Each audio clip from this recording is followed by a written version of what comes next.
What's happening, guys? Welcome back to another episode of FTD Facts. Now, we got another Star Wars episode for you, but this one, Dave's gonna be doing it. He kicked me out of this one. I think he's just in the washroom right now. Dave? Just a minute. What the heck is he doing in there? Dave, man, we gotta go film. Like, hurry up. I know, just a minute. I'll be right out. Don't come in here. We going in, son. Chewie, what do you think? Do you think these stormtroopers... Oh my god, Dave, are you playing with Star Wars action figures? No! No, absolutely not. Let's do this video.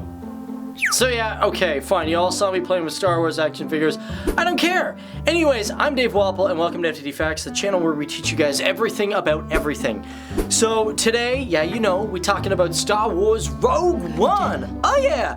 Now this video ain't gonna have no spoilers because, well, that's just no fun. I mean, and to be honest, I'm doing this video before the movie came out, and I've not really seen the movie yet, so I couldn't really give you any spoilers to begin with. But for this video, we're gonna get into the facts about the movie and how it all came to fruition and how it's now in theaters, because there's a lot of really cool, interesting things about the production of the film that you guys should probably know about, especially if you guys are such awesome Star Wars fans. Am I right? Now guys, this is FTD Facts. We are a channel that likes to get a lot of recommendations from all you viewers out there in the real world. So if any of you are huge fans of any sort of material, whether it be Marvel characters, Star Wars characters, or YouTubers, or even just countries, put it down there. We're gonna do the research and we'll even give you guys a shout out and a big thank you. Also, for the question of the day, I want to know, what is the worst movie that you've seen lately and why was it so bad? So anyways, let's prep our lightsabers, get our blasters ready, get into hyperdrive, because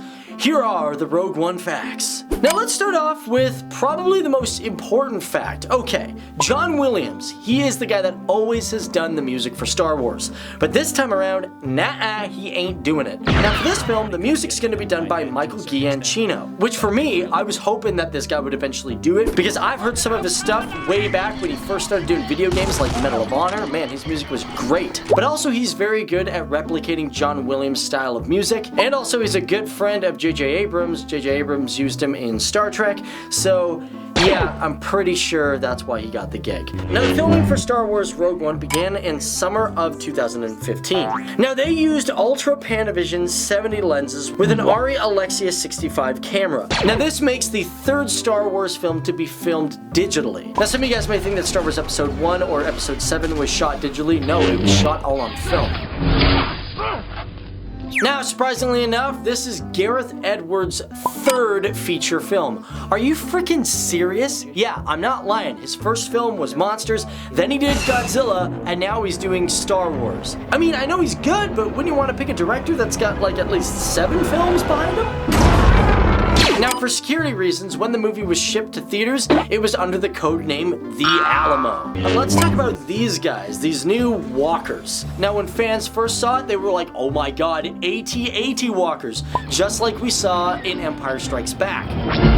But actually, they're not AT-AT walkers, they're part of the same family, but they're called AT-ACT walkers, which stands for All-Terrain Armored Cargo Transport. They're big, bad, and they can move heavy equipment. Now, in February of 2016, the film was declared by Disney as virtually complete. But however, there was a lot of rumors and talks of reshoots. As a matter of fact, in August of 2016, Tony Gilroy was brought on board to finish the film. Might be wondering why, but apparently Gareth Edwards' ending just wasn't that great. And that's not the only time that he's worked with Gareth Edwards. He was also brought in for Godzilla for extensive rewrites. Now, during July of 2015, Lucas and Disney had to reach an agreement with Paramount Pictures. The agreement was that during that time, Lucasfilm nor Disney could do any promo for Star Wars Rogue One. The reason for this was because Paramount released Mission Impossible Rogue One Nation, and they didn't want to create any confusion over the two titles, so Disney agreed to delay promotion for Star Wars Rogue One until about fall of 2015. Now, many many have wondered if the characters of this film will branch off and appear in other films, kind of like Star Wars Episode 8. However, the president of Lucasfilm, Kathleen Kennedy, has stated that they will be honoring George Lucas's rules. And that rule was the actual Star Wars saga is any of the films that he created, including Episodes 7, 8, and 9. And to keep this saga complete, the rule was no characters or events could cross into the other films. Although I do find it kinda weird because this one has to do with the Death Star, and the Death Star is in A New Hope.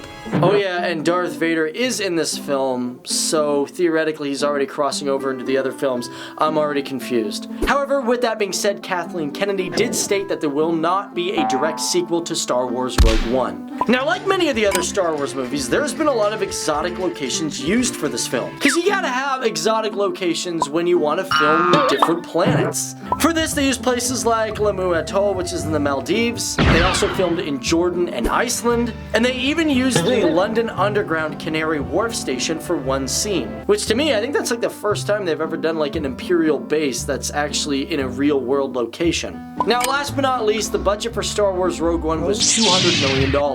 You might be thinking that's a lot, but Bob Iger, who is the president of Disney, he's like, nah, we'll make it back easily. Now, he doesn't think that Star Wars Rogue One will come close to The Force Awakens opening weekend, but the American box office is suggesting that it might make anywhere between $100 million to $150 million. However, what already makes Rogue One better than most other films out there is that when the pre-sales went online on November 28th of 2016 at 2:01 Eastern Standard Time, it literally crashed ticket sites like Fandango within the first 10 minutes. And currently, Star Wars Rogue One has the second highest amount of pre-sale tickets for any movie ever. The first obviously being Star Wars The Force Awakens. So there you have it, guys. There's another video on Star Wars. If you guys like this one but you want to check out another Star Wars video that we did, be sure to check out our Darth Vader one. It's going to be at the end of this video. But other than that, thanks for watching. If you guys have any recommendations, you want us to do any characters, any countries, any celebrities, let us know down there in the comments below. But I'm Dave Wobble, and I'll see you guys in the next video. Cool? Bye-bye. Later.